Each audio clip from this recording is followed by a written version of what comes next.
இது காணாமல் போன ஆடு போல அந்த ஹரேத் காட்டிலே படுத்து கிடந்திருந்தான். நீங்களும் காணாமல் போன ஆடை போல தனிமைப்படுத்தப்பட்டு ஒதுக்கப்படுத்தப்பட்டு மனிதர்கள் யாரும் உங்களை விசாரியாமல் விசாரிப்பற்றவர்களாக தனிமையானவர்களாக மனதிலே ஒரு விதமான பயத்தோடு புலம்பலோடு அழுகியோடு வாழ்ந்து கொண்டிருக்கிறீர்களா? தாவீது ஹரேத் காட்டிலே அப்படிப்பட்ட சூழலில் இருந்த போதுதான் தாவீது மீட்டின அந்த வீணையில் இருந்து கர்த்தர் ஒரு ஸ்வரத்தை கொடுத்தாரு. அது என்னென்ன?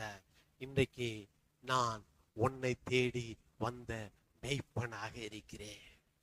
இன்னைக்கு உன்னை தேடி உனக்காக அந்த பரலோகத்தை விட்டு அந்த விண்ணிலே ஒருவரும் சேரக்கூடாத ஒளியில் வாசமாயிருந்த இயேசு கிறிஸ்து உன்னை தேடி காணாமல் போயிருந்த உன்னை, பாவத்திலும் சாபத்திலும் அக்கிரமத்திலும் மீறுதல்களிலும் மரணத்திலும் வியாதியிலும் தரித்திரத்திலும் இருந்த உன்னை தேடி இயேசு உனக்காக 2000 ஆண்டுகளுக்கு முன்பு யூதேயாவிலே பெத்லகேமிலே உனக்கான ஒரு பாலகனாக பிறந்தார்.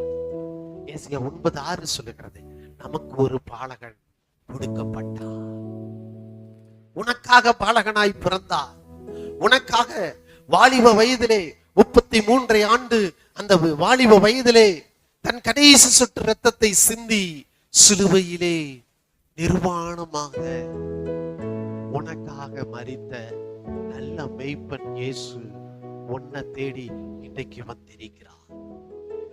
உனக்குள்ளே வாசமாய் இருக்கும்படி, உனக்குள்ளே தேவனுடைய அந்த அழியாமை, அந்த சாகாமை, தேவனுடைய நன்மைகள் அனைத்தையும் உனக்குள்ளே பெருக செய்யும்படி, உனக்குள்ளே வரும்படி, நானே வழி என்று சொன்ன அந்த இயேசு, பரலோகத்தின் வாசலாய் இருந்த இயேசு, பரலோகத்தின் நன்மைகளை உனக்குள்ளே கொண்டு வருவதற்கு வழியாக இன்றைக்கு உன்னை தேடி அந்த நல்மெய்ப்பன் இயேசு வந்திருக்கிறார். ஆகவே உன் வாழ்க்கையில ஒரு நன்மையும் இனி குறைபடுவதே